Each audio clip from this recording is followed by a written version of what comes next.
మాయాద్యూతంలో చప్పుడవ్వకుండా పావుగంటలో పాండవుల యొక్క సమస్త సామ్రాజ్య వైభవాన్ని నిధిగా చేసేస్తాడు. కానీ మీ నాన్న ధృతరాష్ట్రుడు మహారాజు, అతను అంగీకరించాడు. అతను అంగీకరిస్తే తప్ప ఈ ద్యూతం జరపడానికి వీల్లేదు. అందుకని ఎలాగైనా సరే మీ నాన్న యొక్క అనుమతిని సంపాదించాలన్నాడు.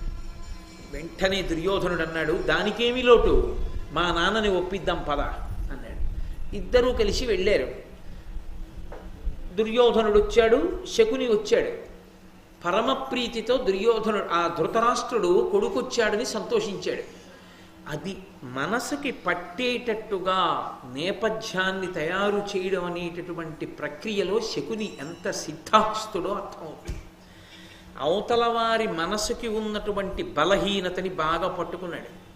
ధృతరాష్ట్రుడికి ఉన్న పెద్ద బలహీనత ఏమిటంటే, మహారాజుగా రాజ్యక్షేమం కోసం నిర్ణయం చేస్తావా, మహారాజులా మంచివాడిలా పైకి నటిస్తూ పుత్రవ్యామోహంతో కొడుకు కోసమని ఎంత ధర్మాన్నైనా బలిపెట్టేస్తావా అంటే, మహారాజుగా రాజ్యక్షేమాన్ని కోరి కొడుకుని మందలించలేక పైకి మంచివాడిలా ధర్మాత్ముడులా కనపడుతూ తన కొడుకు యొక్క ప్రయోజనం కోసం అంధుడై లొంగి పైకి మంచివాడిలా కనపడుతూ ఎంత ప్రమాదకరమైన పని చేయడానికైనా తెగిస్తాడు.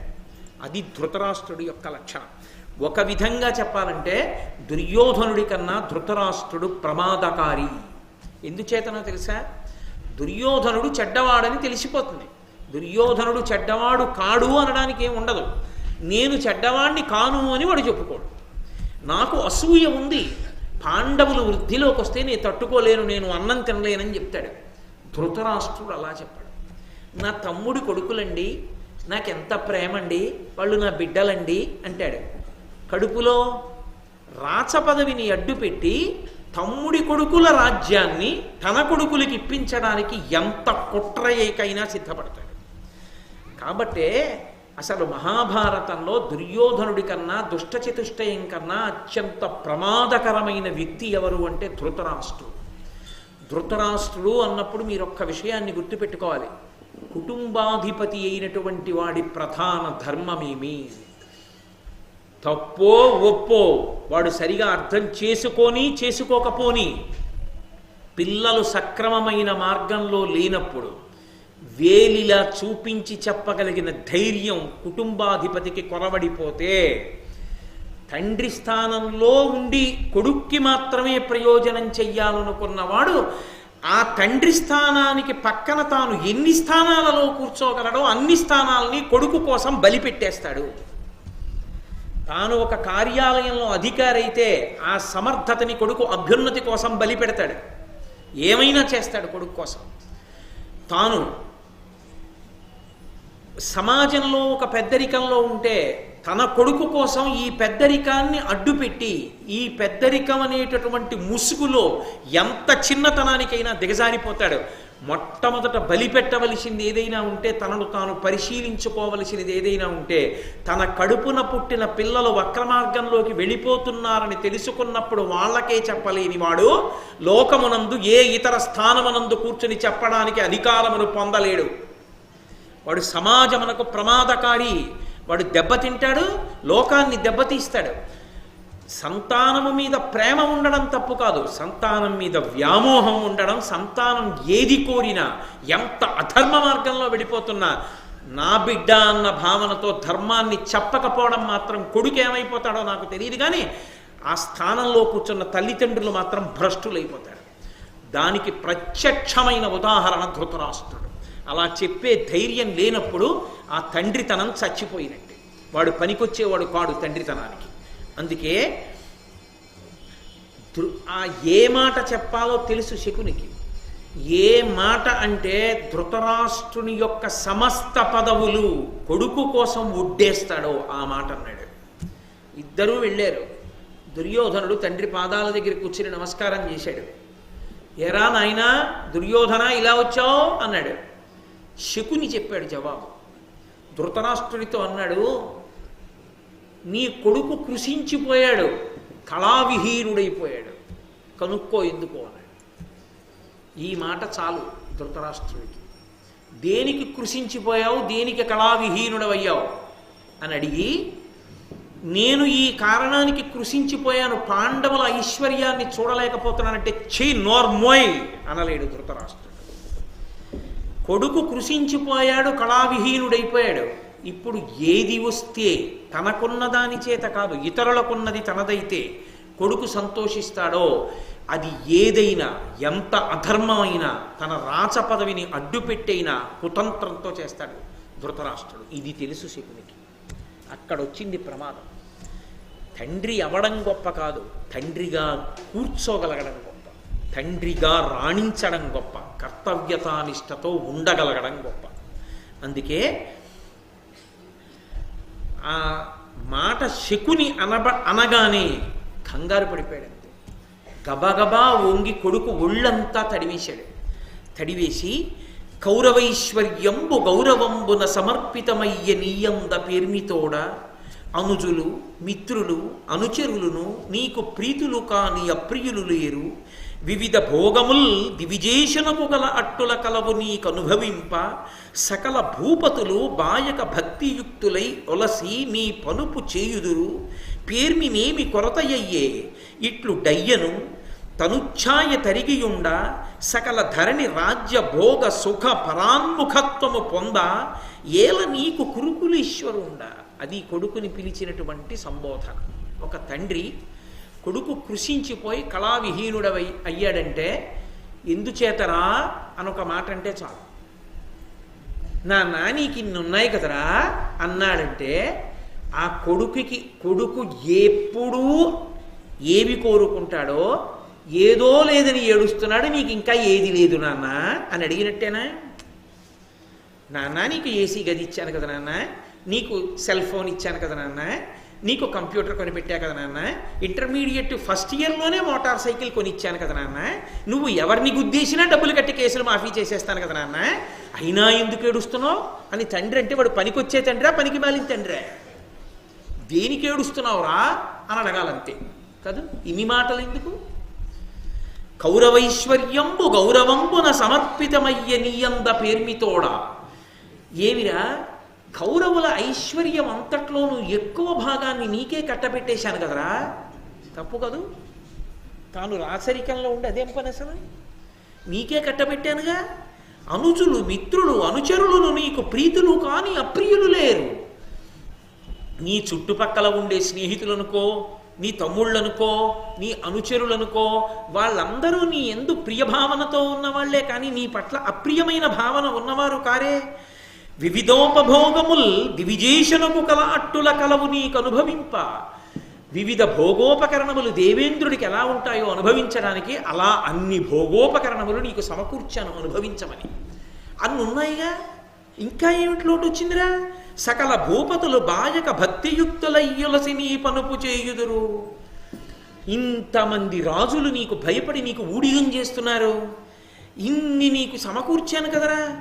ఇన్ని ఉన్నా పేర్మి ఏమి కొరతయ్యే, నీకు ఇంకా ఆధిక్యతలో ఏమి తక్కువ వచ్చిందిరా?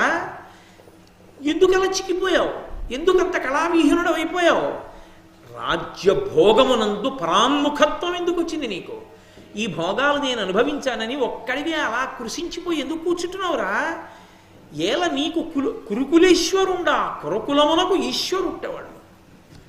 అటువంటి వాడా అంటే ఎంత పుత్ర వ్యామోహమో, ఆ వ్యామోహం ముందు ఎంత యుక్తాయుక్త విచక్షణ కోల్పోతాడో, కొడుకు కోసం ఏదైనా చేసేయడానికి ఎంత సిద్ధపడిపోతాడో, అన్నీ కొడుకు కోసం చెయ్యడానికి సిద్ధపడుతూ తాను చాలా మంచి వాళ్ళని సంప్రదించి దాన్ని చేసినట్టు ఎంత బాగా నటించగలడో, పైకి కళ్ళు లేకపోవడమే ఉన్నా పైకి అంధుడులా కనపడినా లోపల నిజంగా ఎంత అంధుడో, ఎంత క్రూరుడో, ఎంత కపటియో ఈ ఒక్క పద్యం చెప్తుంది. అందుకే ఒక వ్యక్తి పరిణితి తెలుసుకోవడానికి వాడి కొడుకుతో మాట్లాడుతున్నప్పుడు, కొడుకు తండ్రితో మాట్లాడుతున్నప్పుడు కొడుకు ఎలా ఉండాలని తండ్రి కోరుకుంటున్నాడు అన్నదాన్ని బట్టి ఆ తండ్రి పరిణితిని గుర్తించి దగ్గర ఉంచుకోవచ్చా, దూరంగా పెట్టాలా నిర్ణయించుకోవచ్చు.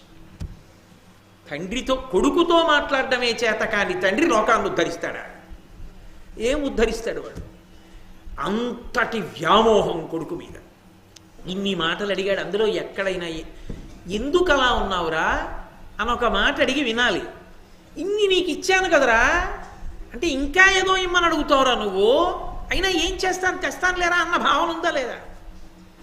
ఇక ఆ కొడుకు ఎలా బాగుపడతాడండి? ఆ కొడుకు దేన్నో గుద్దేశాడని ఏడవడం కాదు, ఇంటర్మీడియట్ జూనియర్లో కొడుకు పేచీ పెట్టాడని మోటార్ సైకిల్ ఇచ్చిన తండ్రి కదా శిక్షార్హుడు ముందు. నేనైతే అంతే చెప్తా, మీరేమైనా అనుకోండి. కాబట్టి దుర్యోధనుడు అన్నాడు ధృతరాష్ట్రునితోటి, ఏం చెప్పమంటావు నాన్న, పాండవుల రాజ్యం ఎక్కడి వరకు ఉందో తెలుసా నీకు? రాజసూయాగానికి వచ్చావుగా, చక్కగా కూర్చున్నావు, తిరిగి వచ్చేసావు. కానీ నేను రాలేదు, శకునితో కలిసి నేను ఉండిపోయాను అక్కడ, మైసభ చూసి వచ్చాను. పాండవుల రాజ్యం ఎంత దూరం వెళ్ళిందో తెలుసా? ఉత్తర దిక్కున ఉత్తర కురు దేశముల వరకు విస్తరించింది. ఇప్పటి వరకు ఎవరి సామ్రాజ్యం లేదలా, అంత దూరం వెళ్ళింది. అర్జునుడు ఒక్కడే వెళ్ళి సంపాదించాడు. ఈ భూమండలం మొత్తం మీద వాళ్ళ పట్ల ప్రీతి కలిగిన వాడు కాబట్టి శ్రీకృష్ణుడు, బంధుత్వం ఉన్నవాడు కాబట్టి ద్రుపదుడు తప్ప వాళ్ళ చేతిలో యుద్ధం చేసి ఓడిపోని రాజు లేడు. సమస్త ధరణికి నాథుడు ఇవాళ ధర్మరాజే, సార్వభౌముడు. శైల కానన ద్వీప విశాలమైన వసుమతీ చక్రమంతియు వారి వశము. ఏను ఒక రాజసుతుడనై ఇట్లు దీని చూడనోపుదు, ఎట్లు దీని చూడనోపుదు ప్రభవశూన్యునట్లు. నాన్న, ఇవాళ పర్వతాలతో, అరణ్యాలతో, ద్వీపాలతో విశాలమైనటువంటి ఈ భూమండలం అంతా కూడా ధర్మరాజు గారి యొక్క ఏకఛత్రాధిపత్యంలో ఉంది, ఆయన పరిపాలనలో ఉంది. నేను ఒక రాజకుమారుణ్ణే.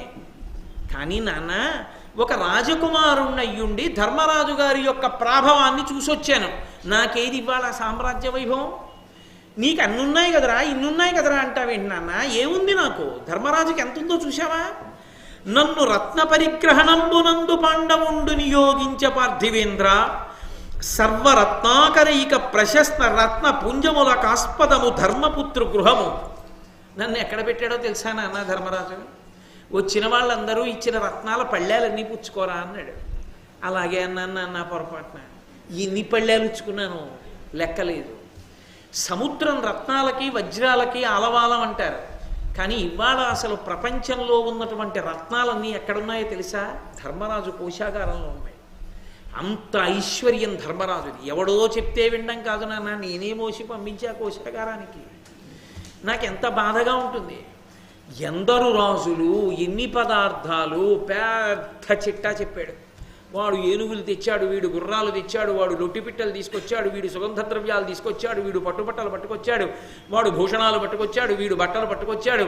నాన్న, ఎంతమంది ఎన్ని పట్టుకొచ్చి ఎక్కడెక్కడ ఏ విశేష వస్తువులు ఉన్నాయో అవన్నీ ధర్మరాజుకి సమర్పించారు నాన్న. భావి పురాతనాజ్యతన పార్థివ లక్ష్ములు పాండవేయు లక్ష్మీ విభవంబుతోడనుపమింప సమంబులు కావు. అశేష రాజావళిలోన నచ్చధికులైన సపత్నుల పేర్మి చూచి ఏ జూవె సహింపనోపక కృషుండ వివర్ణుడనైతి నెంతయున్. నాన్న, ఈ భూమండలాన్ని ఏలినటువంటి పూర్వపు రాజులు ఎవ్వరూ కూడా ఇంత ఐశ్వర్యవంతులు కారు. అంత గొప్ప ఐశ్వర్యవంతుడైపోయినటువంటి ధర్మరాజు ఆ పాండవుల యొక్క ఐశ్వర్యాన్ని చూసి, నేను ఇలా చిక్కిపోయాను నాన్న, ఇలా కృషించిపోయాను నాన్న, అసూయతో నాకు నిద్ర పట్టట్లేదు నాన్న అన్నాడు. బయటపడిపోయాడు. ఉన్నది ఉన్నట్టు చెప్పేశాడు. వాడు చెడ్డవాడైనా వాడి దగ్గర ఉన్న మంచి లక్షణం. నేను చెడ్డవాడిని, ఇంకోడికి ఉంటే నాకు నిద్ర పట్టదు. నాకుందని నేను నిద్రపోవడం కాదు, ఇంకోడికి ఉంటే నిద్రపోలేను. కాబట్టి నాన్న నాకు నిద్ర పట్టట్లేదు, నా రంగు తరిగిపోయిందన్నాడు. ఇంకో విషయం తెలుసా నాన్న? ఉందని ఏడవడం కాదు నాన్న, వాడు పెట్టిన దానికి ఏడుస్తున్నాను. ఎంత పెట్టాడో తెలుసా? 1,00,000 భూసురోత్తములు కుడిచిన మొనసి తనకు తాన మ్రోయు శంఖంబు ఒక్క నిమిషమేనియుడుకక మ్రోసే అయ్యద్ధరోత్సవంబునందు అన్నినాళ్ళు. 1,00,000 మంది బ్రాహ్మణోత్తములు భోజనం చేస్తే శంఖం మోగుతుందోసారి. ఆ యజ్ఞం జరిగిన నాళ్ళు ఆగకుండా శంఖం మోగుతూనే ఉంది. అంటే ఎన్ని లక్షల మంది బ్రాహ్మణోత్తములు అన్నం తిని ఉంటారు అక్కడ. అంతమందికి పెట్టాడు నాన్న. ఏం చెప్పమంటావు? అవన్నీ చూశాను నా కళ్ళతో. ఎంత ఐశ్వర్యం, ఎంత దాచాడు, ఎంత పెట్టాడు, అయినా తరగలేదు. ఇంత ఐశ్వర్యమా? ఎంత ఏడుస్తున్నాడో చూడండి. అందుకే గుమ్మడికాయలు దృష్టి తీస్తే పోతుందండి ధర్మరాజుకి. కాబట్టి ధరణి హరిశ్చంద్రుడు భాసురయశుడై చేసే రాజసూయంబు అదియున్ సరికాదని ఏ భగతును సురుచిర విభవమున పాండుసుతు యజ్ఞముతో. హరిశ్చంద్రుడు ఎప్పుడో రాజసూయ మహాయాగం చేశాడంటారు కానీ నాన్న, అసలు ధర్మరాజు చేసినటువంటి రాజసూయ మహాయాగంతో పోలిస్తే హరిశ్చంద్రుడు చేసినటువంటి యాగం పెద్ద లెక్కలోకి రాదు. అంత గొప్పగా చేశాడు నాన్న. అభిషిక్తుడైన యమరాజసుతనకు సాత్యకి మౌక్తిక ఛత్రమొప్ప పట్టే భీముండును పార్థుండు మణిహేమదండ చామర యుగధారులైరి కమలనాభుండును కవలును ద్రుపద దేశపుత్రుండు భూమిపతుల మూర్ధాభిషిక్తుల మృక్కించుచుండిరి దర్పంబు వెలయంగా దాని చూచి ఏను మొదలగా మహీపతులెల్లను దీప్తి తరిగియుండా తివిరి మమ్ము నగిరి కృష్ణ పాండునందన ద్రౌపది సాత్యకులు గరంబు సంతసమున. తన పని తాను సాధించుకోవడానికి ఎన్ని అబద్ధాలాడతాడో దుర్యోధనుడు, ఇది ప్రబల సాక్ష్యమి పద్యం. ఇందులో అన్నాడు, అభిషిక్తుడైన ఈ యమరాజసుతనకు సాత్యకి మౌక్తిక ఛత్రమొప్ప పట్టే. ఆ ధర్మరాజు గారు అవబృధ స్నానం చేశాడు. యజ్ఞయాగాది క్రతువులు చేస్తే అతి పవిత్రమైనటువంటి స్నానం అది. అవబృధం చేశారు అంటే వారికి ఒక ప్రత్యేకమైనటువంటి గౌరవం ఉంటుంది. అవబృధ స్నానం చేసినటువంటి వారు ఎక్కడికైనా వెళ్ళారనుకోండి, వారు అవబృధం చేసిన వారండి, వారిని ముందు కూర్చోపెట్టండి అంటారు. అంటే అంత అనుష్ఠాన బలంతో అంతంత పెద్ద పెద్ద యజ్ఞయాగాది క్రతువులు చేస్తే చిట్ట చివర కూర్చోపెట్టి ఆ దంపతులకి కలశతో నీళ్లు పోస్తారు. మంత్రపూరితమైనటువంటి కలశలతో అభిషేకం చేస్తారు. ఆ స్నానానికి అవబృధ స్నానం అని పేరు. అటువంటి అవబృధ స్నానం చేసిన తరువాత సాత్యకి కృష్ణుడి పక్కన ఉంటాడు ఎప్పుడు. ఆయన పాండవ పక్షపాతి. ఆ సాత్యకి ఛత్రం పట్టుకున్నాడు నాన్న. భీముండును పార్థుండు మణిహేమదండ చామర యుగధారులైరి. ఒక పక్క భీమసేనుడు, ఒక పక్క అర్జునుడు బంగారు కొమ్ములతో ఉన్నటువంటి చామరాల్ని పట్టుకుని వీచారు ధర్మరాజుకి. కమలనాభుండును కవలును ద్రుపదేశ పుత్రుండు వేర్వేర భూమిపతుల మూర్ధాభిషిక్తుల మృక్కించుచుండిరి. వరుస క్రమంలో నించుని దర్శనం చేసుకుని ఒక్కసారి ఆయన కాళ్ళకి నమస్కారం చేసుకుంటామండి అని వరుస క్రమంలో వస్తున్న రాజులు తోసుకుంటుంటే, ఒక పక్క కృష్ణుడు నిలబడి, ఒక పక్క నకుల సహదేవులు నిలబడి, ఒక పక్క ద్రుపదుని యొక్క కుమారుడు దృష్టజుమ్నుడు నిలబడి, వీళ్ళందరూ కలిసి ఆ రాజుల్ని తోసుకోకండి ఒక్కొక్కళ్ళని తీసుకెళ్లి ధర్మరాజు కాళ్ళకి దండం పెట్టిస్తే వాళ్ళ కిరీట కాంతుల చేత ధర్మరాజు యొక్క పాదములు ప్రకాశించి, వాళ్ళు కప్పాలు కడుతుంటే రత్నాలు ఇస్తుంటే నేను పళ్ళాలు ఎందుకని పక్కకు అందిస్తుంటే నాన్న ఏం జరిగిందో తెలుసా? నేను అదంతా చూసి చాలా బాధ కలిగి నా ముఖంలో కాంతి తిరిగి నేను పక్కన నించుంటే, కావాలని నన్ను చూసి కృష్ణుడు, పాండునందనుడు అంటే పాండవులు, ద్రౌపదీదేవి, సాత్యకి వీళ్ళందరూ కలిసి మొక్కిస్తూ ఉండడం, నా వంక చూసి నవ్వుతూ ఉండడం. అలా నవ్వారు నాన్న. తండ్రికి ఎలా ఉంటుంది? అసలు పుత్రవ్యామోహం. అలా నవ్వారా వాళ్ళు రాజసూయంలో? అలా నవ్వితే నిజంగా భీష్మాదులు ఒప్పుకుంటారా? అసలు నవ్వితే భీష్మాదులు ఒప్పుకోవడం అలా ఉంచండి. అలా పరిహాసాస్పదంగా నవ్వేటటువంటి అత్యంత అల్పమైన సంస్కారము కలిగినటువంటి వాళ్ళ అంటే వాళ్ళు నవ్వారన్న మాటని భారతంలో దుర్యోధనుడు ఎన్నో మార్లు చెప్పాడు. ఒక్కొక్కసారి చెప్పినప్పుడు ఒక్కొక్కళ్ళ పేరు కలిపాడు, ఒక్కొక్కళ్ళ పేరు తీసేశాడు. ఒక్కొక్క సందర్భాన్ని కలిపాడు, ఒక్కొక్క సందర్భాన్ని తీసేశాడు. అంటే ఎన్ని అబద్ధాలాడాడు, వాళ్ళు నవ్విన దాన్ని ఎన్ని చోట్ల తీసుకొచ్చాడు. కృష్ణుడు నవ్వాడన్నాడు, సాత్యకి నవ్వాడన్నాడు, ద్రౌపదీదేవి నవ్విందన్నాడు, పాండవులు నవ్వారన్నాడు. ఇంతమంది మమ్మల్ని చూసి నవ్వడమే పనిగా పెట్టుకుని నవ్వారు నాన్న. నన్ను చూసి అసలే పుత్రవ్యామోహం, గుడ్డిరాజు. దానికి తోడు ఇప్పుడు దుర్యోధనుడు చెప్పిన మాటకి తమ్ముడి కొడుకుల మీద కక్ష పట్టుకుంటాడా? పట్టుకోడా? ఖచ్చితంగా కక్ష పట్టుకుంటాడు. అనగుడై 88,000 బ్రాహ్మణ ప్రవరుల బ్రహ్మవిధుల వెలయంగా అల్లిండ్ల నిలిపి ప్రత్యేకంప ముప్పండ్రు దాసుల నొప్పనిచ్చి ముదముతో రక్షించు 10,000 ఉత్తమ భూసురులతని అగ్రాసనమునగల ధౌతమయ పాత్రముల ప్రతిదినమును ఉడువను కట్టను తొడువ పూయ అనుభవింపగలుగుటది ఏమి పురుషార్థమయ్యా కష్టపురుషునట్టు ఒరుల పేర్మి చూచుచుండ పెద్దయు నేనోపననిన పతికి ఇట్టులనియ శకుని.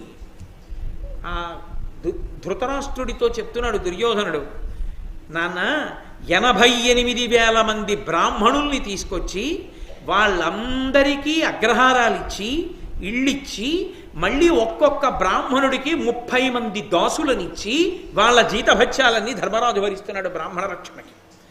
అంతేకాదు, తాను అన్నం తినేటప్పుడు ఒక్కడు తినడు. తను భోజనానికి కూర్చుంటే అగ్రాసనం మీద బంగారు కంచాలు వేసి ప్రతిరోజు తనతో పాటుగా ఎంతమందిని భూసురులు 10,000 ఉత్తమ భూసురులు 10,000 మంది బ్రాహ్మణుల్ని తనతో పాటుగా పంక్తిలో కూర్చోబెట్టుకుంటాడు. వాళ్ళందరికీ బంగారు కంచాలు పెట్టించి వడ్డన చేయిస్తాడు. వాళ్ళని ఎత్తు మీద కూర్చోబెట్టి తాను కింద కూర్చుంటాడు. అగ్రాసనం మీద కూర్చోబెట్టి 10,000 మంది బ్రాహ్మణుల చేత బ్రాహ్మణులకు అన్నం పెట్టి వాళ్ళు ఆచమనం చేసి పరిశేచనం చేసి వాళ్ళు తిన్న తర్వాత తాను తింటాడు. నాన్న అనకుడు, పాపం లేనివాడు, చాలా గొప్పవాడు నాన్న ధర్మరాజు, అంత చేస్తాడు. నా కర్మ ఏమిటో తెలుసా నాన్న, అది చూసి వాత్సలేదు. అది నా బాధ. చూసేశాను నాన్న చూడకూడనివి, ఇంకెక్కడ నిద్రపోతా, వివశుణ్ణైపోయా, నీరసపడిపోయా, వివర్ణుణ్ణైపోయా, ఇంకా నాకు ఒంట్లో ఓపిక లేదు. ఇక నేను ఓపిక పొందాలి అంటే ఒక్క మార్గం ఉంది నాన్న, నువ్వే నన్ను రక్షించాలి అని కాళ్ళ మీద పడ్డాడు. ఎవరు మాట్లాడాలి? ధృతరాష్ట్రుడు మాట్లాడాలి. చిత్రం ఏమిటంటే, ఇంకేమైనా ధృతరాష్ట్రుడు అంటాడేమోనని ముందరి కాళ్ళకి బంధంగా నువ్వు మామయ్య చేస్తానన్నప్పుడు నువ్వెందుకు చెయ్యవు ఆ పాటి? మామయ్య చేసిన ఉపకారం నువ్వు చేయలేవా అని ధృతరాష్ట్రుణ్ణి నిలదీయడానికి వీలుగా శకుని మాట్లాడుతున్నాడు. భానుప్రభుడకు పాండు మహీనాథాత్తుజు లక్ష్మి ఎల్లను నీకున్నేనపహరించి ఇత్తు ధరానుత మాయాదురోదర వ్యాజమునన్. ఎందుకు దుర్యోధన బాధపడతావు? భానుప్రభుడకు పాండు మహీపతి, సూర్యుడు ఎలా తేజస్సుతో ఉంటాడో అటువంటి తేజస్సు కలిగినటువంటి ధర్మరాజు యొక్క సమస్త రాజ్య వైభవాన్ని, ఐశ్వర్యాన్ని అపహరిస్తా. ధార్మిక ద్యూతంలో కాదు, నా దగ్గర అధర్మ ద్యూతం ఉంది, మాయతో పాచికలు వేస్తాను. 3 లోకాల్లో నన్ను మించినవాడు లేడు. ధర్మరాజు అమాయకుడు, తెలియదు, అంత సుశిక్షితుడు కాడు. ఆడడానికి వచ్చి పందెం మీద పందెం ఒడ్డి అన్నీ ఓడిపోతాడు.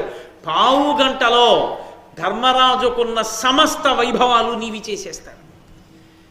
ఎందుకు బాధపడతావు దుర్యోధన అన్నాడు.